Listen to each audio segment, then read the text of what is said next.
New from K-Tel Records, 22 explosive hits.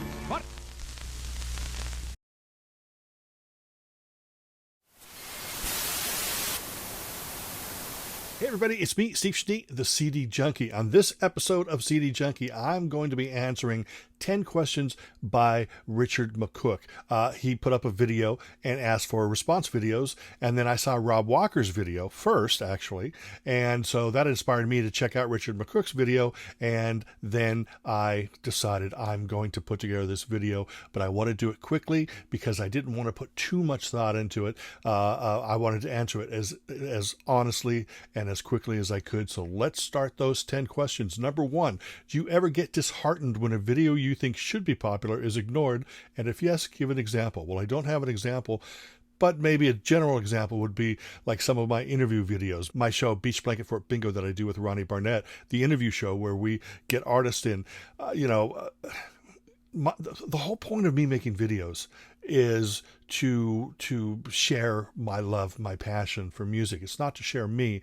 I could care less about sharing me. I want to talk about the music, and I talk too much about the music, and I just get so passionate about it. Sometimes I want to remind people that, hey, this is a great artist, and then maybe have them pull out their records and listen to them again.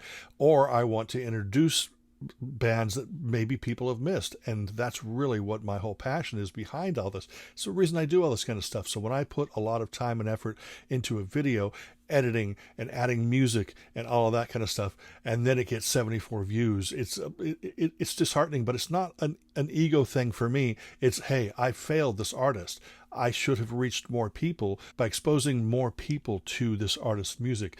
And again, it's, that's why I'm disappointed. It's not, my ego, oh, nobody wants to watch me. It's, I did not reach enough people with this video. And I think I've ultimately failed the artist or the musicians or the label. Number two, how often do you check your subscriber count? Well, I check my subscriber count every day because I pull up my YouTube studio and I check to see if there's any comments. And then it just automatically pops in front of me. So, I get to see if it's gone up or gone down. Normally it goes up or it stays steady. Sometimes, I could get 5 people telling me, hey, just subscribe to your channel. Then I look and I see that there's 5 new subscribers. Then the next day it goes down 2 or 3.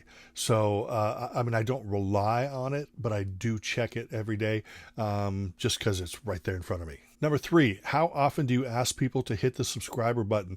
I do it in every video because it's part of my ending spiel. Remember to like, comment, share, subscribe, ring that bell for future notifications.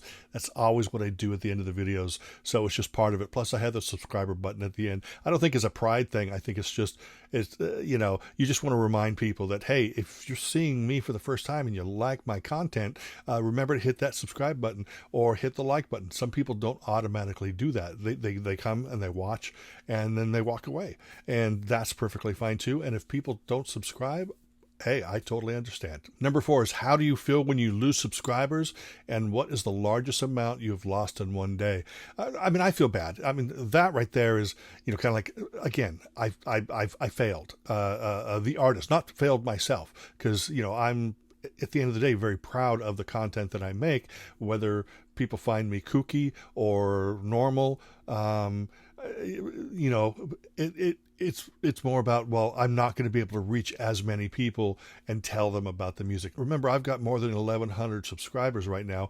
And the thing is probably 1% of them watch the videos, or 2%, 3%, 5%. So I know that I'm not reaching all those people in my subscriber list. So the more subscribers you have, and with that small percentage, the more people you reach, if that makes sense. It's 4:30 in the morning right now, so I don't expect much of what I'm saying to make sense. Losing subscribers does not bum my flow that much. But, again, that's just less people that I'm reaching and, talking about music. Question number 5, how do you feel when people comment on your video and they obviously haven't watched it? For example, a comment comes in for a 15-minute video 1 minute after it has uploaded.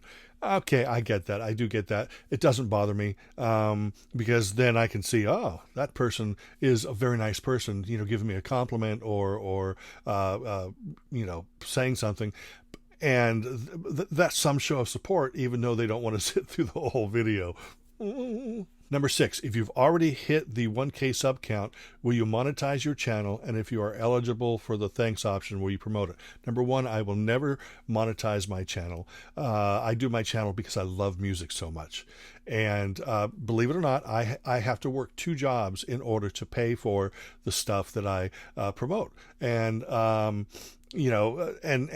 don't go out and buy whole catalogs, because 9 times out of 10 I've got 99% of a catalog and I'm missing like 1 CD, so I'll have to fork over a little bit of money and get that CD and then make the video, or I have to buy new stuff so I can talk about new stuff. So I believe that I have to work the second job in order to pay for that, and of course that takes up a lot of my time, and then I can't make as many videos as I'd like to, but I'm not going to monetize the video. Plus, when I make my videos now, I like to feature little medleys in them. And of course, there's copyright issues, so I can't automatically monetize those. And again, I want to make the music as available to as many people as possible, even the little medleys that I make. So, what's the point of monetizing when I'm not going to be able to monetize anyway?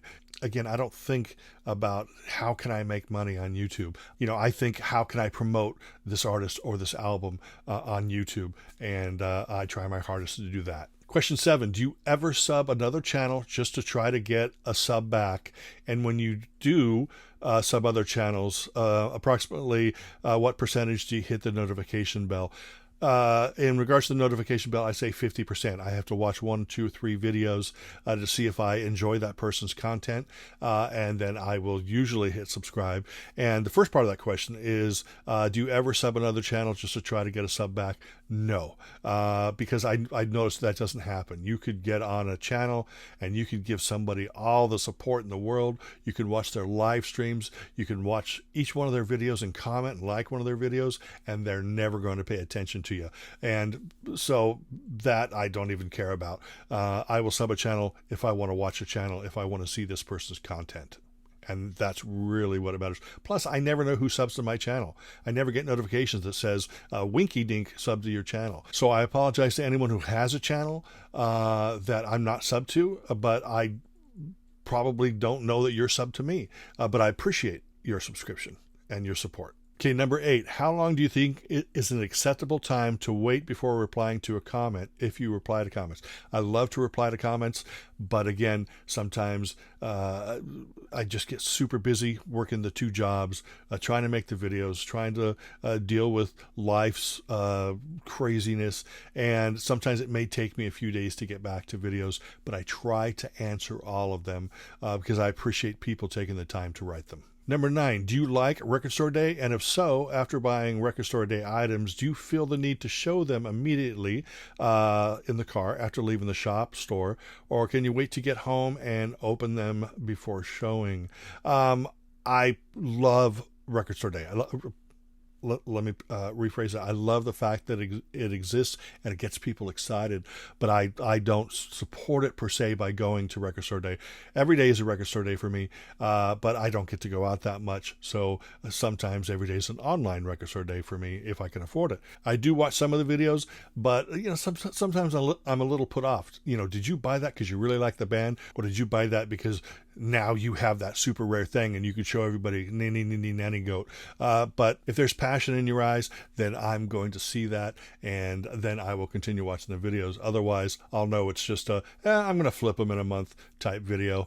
So, but yeah, I love RSD. I love the fact that people do love to talk about their purchases. I'd like to make more videos showing some of my purchases, but they are so obscure and unknown that people are going to go, eh? And number 10, do you enjoy participating in and watching collaboration videos, but do you get put off watching if they go on beyond the 1 or 2 hour mark? I really love to listen to collaboration videos because I usually listen and not watch because I'll be working at my desk. So listening to a collaboration video is very much like listening to a couple old friends talk about music. Maybe you're paying 100% attention, maybe you're paying 50% attention, but you're listening to a conversation. It's about music, whether it's music I like or don't like, it doesn't matter, because I want to learn. I'm 58 years old and I'm still reaching and, trying to, in search of that lost chord. So I'm trying to find out as much as I can before I shuffle off this mortal coil. But I don't think that maybe music knowledge is going to matter too much in heaven or hell, wherever I go. So I might be wasting my time, but while I'm alive, I want to learn as much as I possibly can. Now, in terms of do I enjoy participating in collaboration videos, I love doing my videos with Matthew Street because we are on the same wavelength. Same with Ronnie Barnett. But I've noticed in the past that people get a little annoyed because I'm a very talkative person, very passionate person, and I just recently did a collaboration video where somebody said, well, I couldn't get a word in edgewise, and that makes me feel horrible. When I go on streams, live streams, which I do very rarely. Yesterday I did 2 of them, which is nuts for me because of anxiety and but then what happens is I just keep talking, and then I realize, oh, nobody else is talking. It's just me. And it could be because people are listening, or it could be because I'm not letting them say anything.